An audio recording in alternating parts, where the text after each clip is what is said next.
So cayenne pepper can also be used to boost hydrochloric acid. You take it in internally, it'll boost digestion. Cayenne pepper can also ease a sore throat. Remember, it's in the flu bomb. It might give it initial tingle, but then when that tingle settles down, it eases it. Some people take or are told to take aspirin for a blood thinner. In fact, I have read where it is recommended that anyone over the age of 50 should be on half an aspirin a day. You might have heard that. Well, what the research is showing today is that aspirin causes stomach bleeds. It's the #1 cause of stomach ulcers. It causes brain bleeds and eye bleeds. That's what the recent research is showing.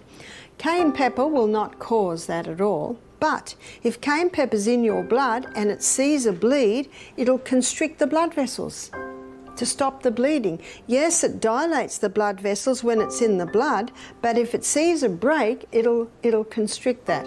Beautiful illustration of Psalm 104 verse 14, that God gave herbs for the service of man. Remember? They're there to serve you. Where would you like me? What would you like me to do? Thin that, seal that. That's the cayenne pepper. In fact, it's just about a first aid kit in one, is the cayenne pepper. And you'll get used to it. Now you can use it externally. I'm going to show you how you can use it externally, and I'm going to show you how you can use it for poor circulation in the feet, cold feet. I find people that allow their feet to be cold, eventually their feet are numb. And eventually, the next step after numb feet is gangrene of the toes. You see, the blood's the life of the flesh, and any part of the body that's cold, blood's not going in there. So blood's not feeding the area, it's not feeding the herbs, the nerves. You cannot put cold feet into hot water or you'll damage the tissues. So what can you do? You can make a cayenne compress to put on the bottom of the feet. So to make a cayenne pepper compress, you get some paper towel and you cut it to the size of the foot, which would be, let's just guess, it'll be about this. I guess I'm guessing my size foot. And you put it on. I've doubled over a couple of layers of cling wrap there.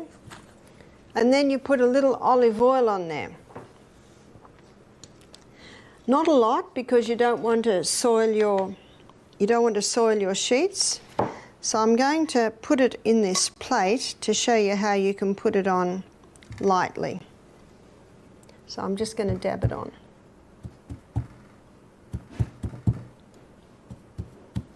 The reason why I'm putting olive oil there is in a minute I'm going to sprinkle the cayenne on it, and this causes the cayenne to stick to it. So it's really just there for the cayenne pepper to stick to it. Now that's about the right amount.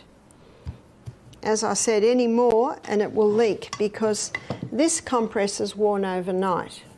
So you can see I've just got a light sprinkling of oil there. And now I'm going to put the cayenne pepper on that.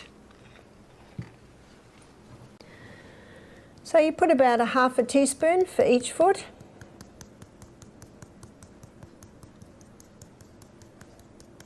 So that's about half a teaspoon. So you can see the way I'm holding it up, the cayenne pepper is now sticking to the paper, and the foot goes straight onto that. And then you put a sock on and leave it on all night. If I put that on my foot, by 4 in the morning, I'm waking up wanting to rip it off because my feet are so hot.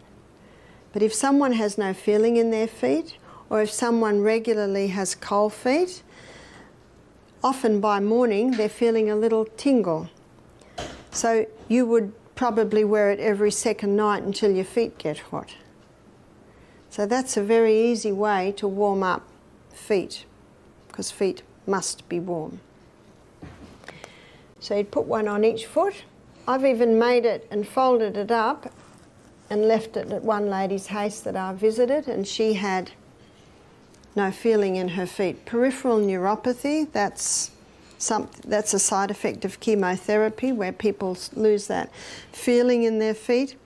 They can bring their feet alive again with the cayenne pepper compresses. So you could even make a few and fold them over like that.